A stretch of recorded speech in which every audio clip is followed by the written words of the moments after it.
On none other than September the 11th in the year 1999, a discovery would be revealed to the world, a find made on an asteroid far from Earth, which, if not seemingly suppressed soon after being made public, would have undoubtedly turned into one of the most incredible discoveries of the past few millennia, proving to the world that intelligent alien life does indeed exist beyond our Earth.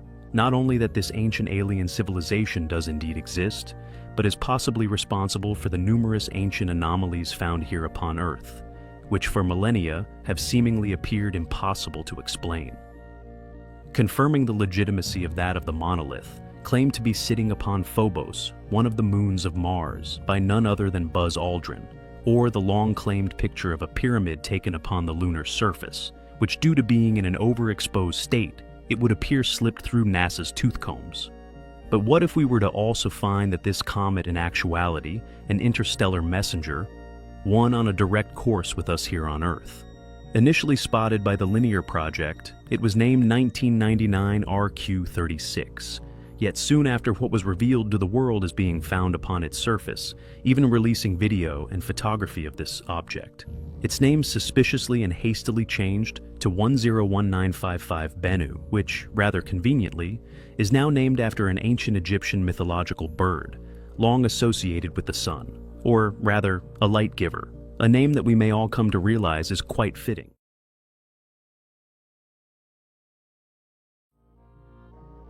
In the October of 2020, OSIRIS-REx would briefly touch down, successfully collecting a sample from the asteroid's surface. A capsule containing the sample was returned and landed on Earth in September 2023. Again, September is chosen, with distribution and analysis of the sample apparently ongoing. Upon the satellite's flyby, it would photograph and subsequently briefly share with the world the discovery, or rather more likely, the confirmation of a black pyramid, clearly attached to one of the sides of this alien asteroid. This astonishing discovery was surprisingly permitted to be released to the public, yet the plot would soon thicken once people began to become aware of other startling characteristics of this extraordinary object. Characteristics of equal significance as that of the discovery of this clearly artificial, unexplainable alien ruin. Once the trajectory of the asteroid was calculated, it was reclassified as not only a possible future threat to the planet, but is now classed as one of, if not the most likely object to come into contact with our planet between the years 2178 and 2290 with the greatest risk of impact, strangely picked as being the 24th of September, 2182. Many internet sleuths and film buffs alike will already be aware of a strange synchronicity found within countless blockbuster movies surrounding apocalyptic or other world-altering events. Indeed, such as an asteroid impact. Featured in such movies as that of Deep Impact, Knowing, Bruce Almighty, and so on, this strange premonition of a date of September the 23rd, or an event starting on the date of the 22nd of September, reoccurs incredibly frequently, as if placed there in purpose. Could the creators of these titles know something we don't, in regard to not only this asteroid, but the future fate of our planet?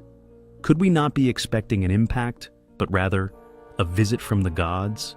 As soon as this designation of the asteroid's threat level literally went into the stratosphere, and indeed the attention surrounding the asteroid's validity then increased, not only was the name of this comet abruptly changed, but a number of media articles which had picked up on the initial story was promoting the asteroid as not only a world-ending object, but were calling it the, quote, asteroid with the black pyramid, only for all of these stories to later be attempted to be scrubbed from the internet. It is clear to us that any correlation between the asteroid's trajectory and also it housing this mysterious yet incredible black pyramid were clearly informed they were to be distanced from each other. What is this black pyramid? Why and how could it be upon this asteroid? One that is not only heading to Earth, but is set to arrive on a date now realized as prophetic of a world-changing event. Have we quietly discovered proof of alien life? Not only proof of alien life, but that the legends of Thoth true?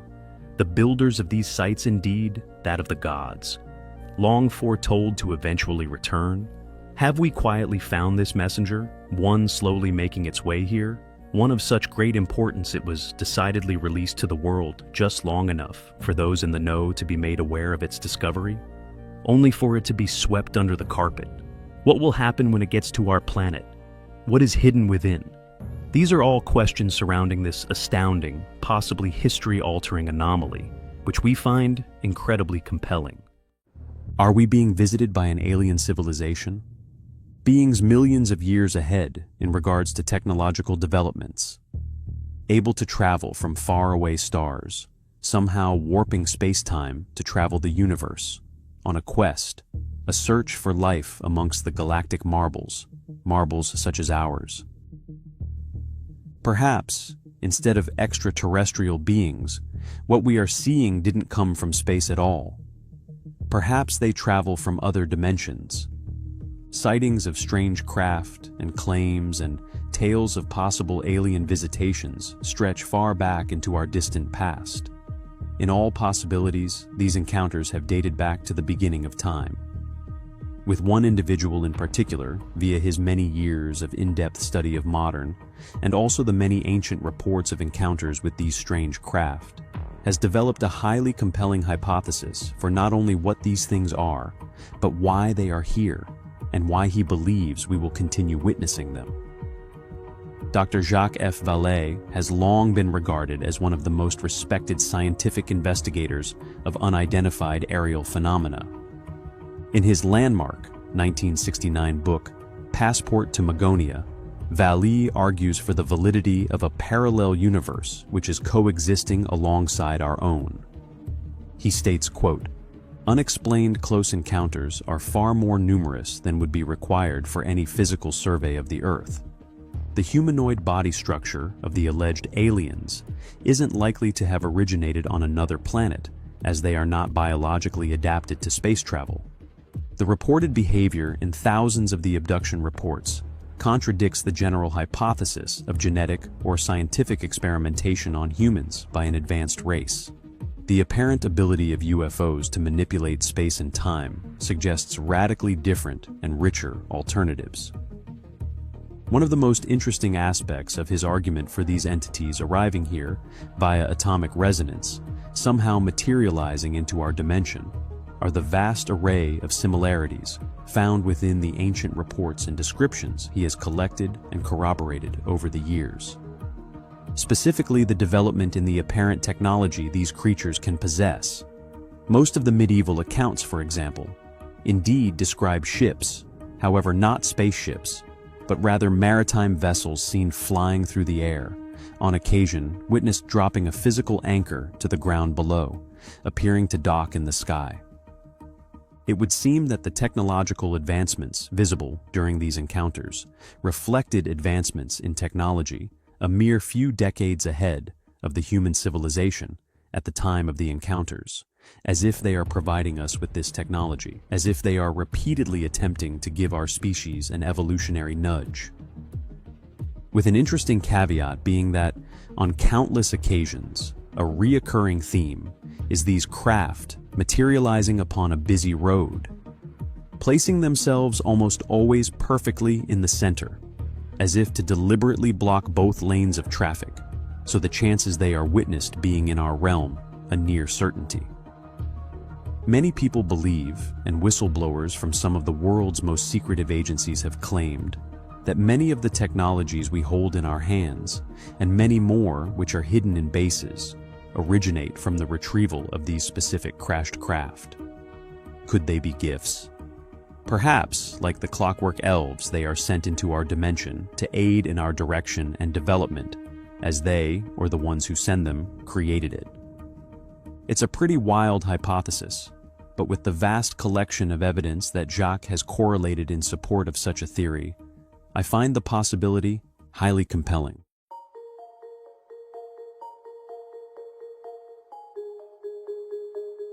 Our moon. A strange thing, don't you think? Have you ever gazed upon a full moon and wondered how it got there? What strange forces could have possibly built it? There are many moons within our solar system, yet few are as strange as ours. No others are known to ring like a bell when struck. No others possess such luminosity as our moon. In the 1970s, Michael Vassin and Alexander Shcherbakov of what was then the Soviet Academy of Sciences created a thesis that the moon is actually the remnants of a very ancient spaceship, created by, as yet, unknown civilization. The article was entitled, "Is the Moon the Creation of Alien Intelligence?" and was published in Sputnik, the Soviet equivalent of Reader's Digest. The suggestion of a hollow moon first appeared in science fiction when H.G. Wells wrote about a hollow moon in his 1901 book, The First Men in the Moon. Michael Vasson and Alexander Shcherbakhov's hypothesis is based on the fact that large lunar craters, generally assumed to be formed from massive meteor impacts, are generally too shallow for scars made upon an organic body, and can have flat or even convex bottoms.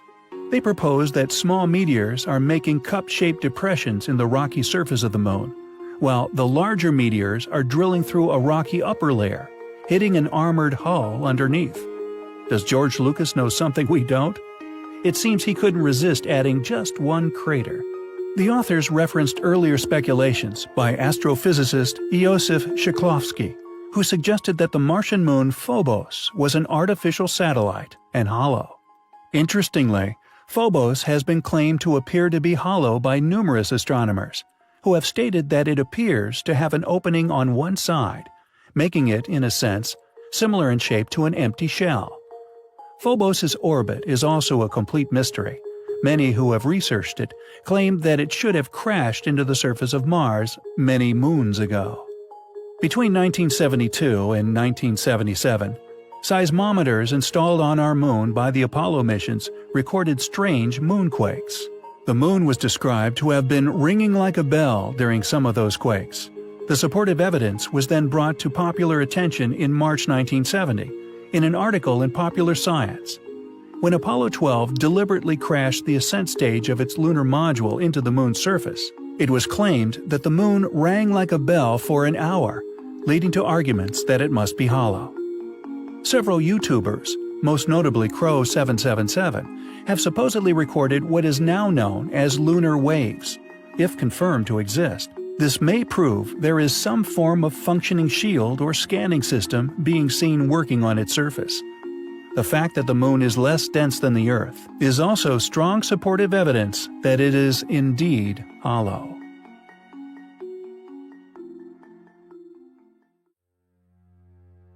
China's Yutu-2 rover, currently exploring the surface of our moon, has exposed an intriguing discovery, a mysterious object that many are labeling the Hut. It is a cube-shaped curiosity, which oddly just appears to be resting upon the moon, as if once placed. In previous videos we have examined similar anomalies many believe to be obelisks. We can visit other people with their habitation. We can keep track if there's something very important to be developed from the moon. Together we can explore the moon and develop the moon.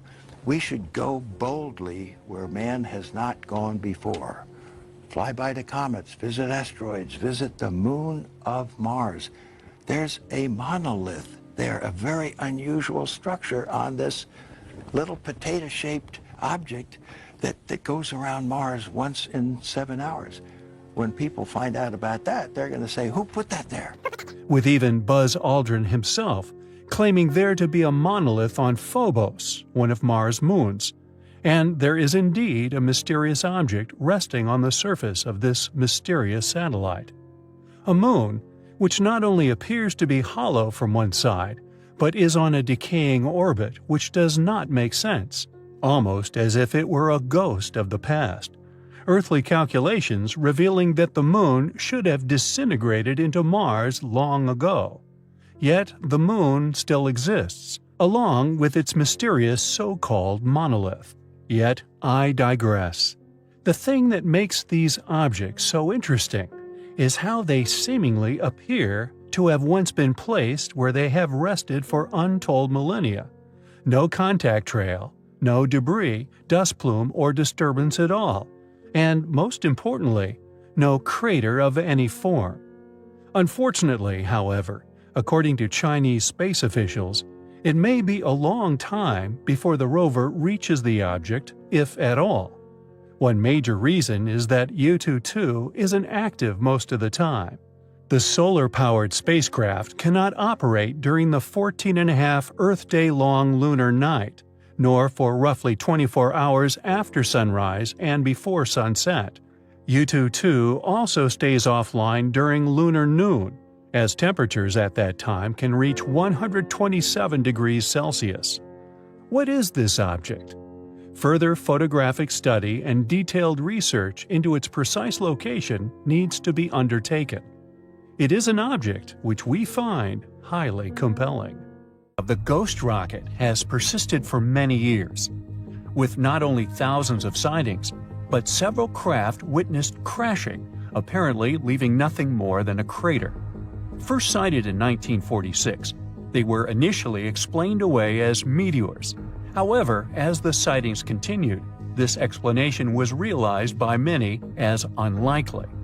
Witnessed making incredible maneuvers, with them almost never being seen during meteor showers. The theory of them originating from the former German rocket facility at Peenemünde was put forward. Vivid German films uncovered by Allied occupation men tell the story of the V-2 rocket through enemy eyes. In a last desperate attempt to escape defeat, German science threw everything it had into the perfection of V-2. Hurtling through the stratosphere at 3,000 miles an hour to fall on London, this was the peak of 15 years of German scientific research.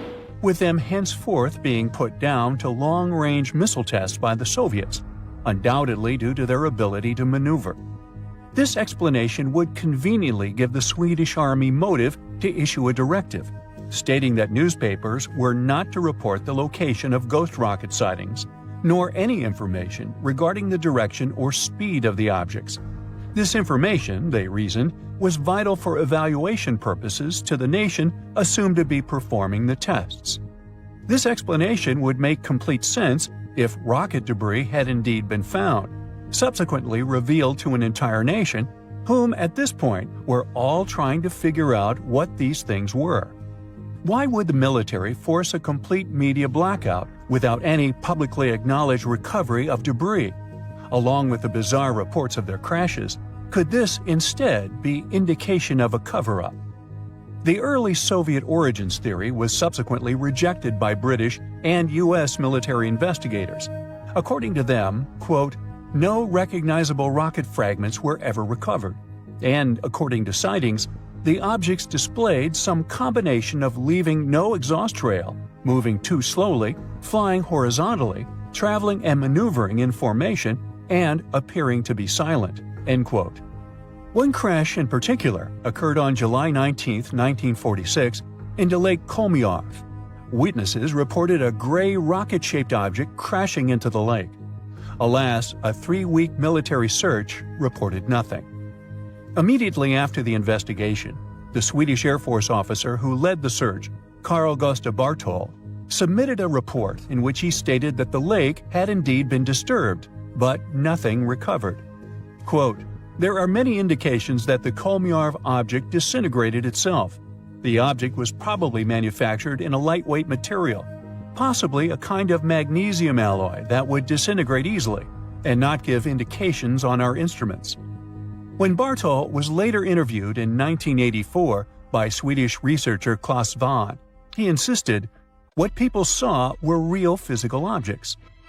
On December 3, 1946, a memo was drafted which stated, quote, nearly 100 impacts have been reported and 30 pieces of debris have been received and examined by Swedish National Defense Research Institute. The debris was later said to be meteorite fragments. End quote. What do you think about the ghost rockets? Meteorites? Missiles? Or perhaps something else? We find their possible origins highly compelling. In 1996, Italian mineralogist Vincenzo Di Michele spotted an unusual yellow-green gem within one of Tutankhamun's necklaces. The jewel was tested and found to be made of a type of glass known as Libyan desert glass. The interesting thing regarding this, however, is its origins. To this day, no one seems to be able to explain how it formed. No trace of a crater has ever been discovered. An ancient meteorite, or indeed outer space object, scorching across the skies of Egypt, is the basis for many religious teachings within this once amazing ancient civilization. They associated the objects and the flaming tails during such events with that of a phoenix, and the collected items, presumably nearly always meteorites, were then hammered down into wares. 9 small beads, stored at the University College London's Petrie Museum, dated to around 3200 BC, were found in necklaces along with exotic terrestrial minerals such as lapis lazuli, agate, and gold. They are some of the earliest iron artifacts ever found, and archaeologists have confirmed that they came from outer space. Meteoric iron is much harder and more brittle than copper. Quote, "They were rolled and hammered into shape. This is a very different technology from the usual stone bead drilling, and shows quite an advanced understanding, showing the metalsmiths knew exactly how to work this rather difficult material," said Thilo Rehren, a University College London professor of archaeology. When American geophysicist John Wasson was consulted regarding King Tut's strange gem, he curiously linked the event with one within an extremely remote forest of Siberia, an event we have covered before. Quote, "When the thought came to me that this required a hot sky, I thought immediately of the Tunguska event," he told Horizon. In 1908, a massive explosion flattened 80 million trees in Tunguska, Siberia. And whatever landed there over a century ago is still there, and it kills any living organism which settles above it.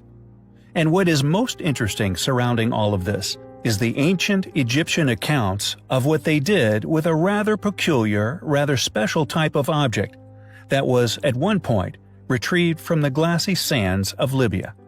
A particularly different object, which they called a phoenix egg. That hieroglyph state was secreted away within a secret chamber deep within the Great Pyramid. We have covered before the hypothesis that these stories etched in hieroglyphics may be far older than the Egyptian culture which may have preceded it. Yet the question is clear: what could this phoenix egg be?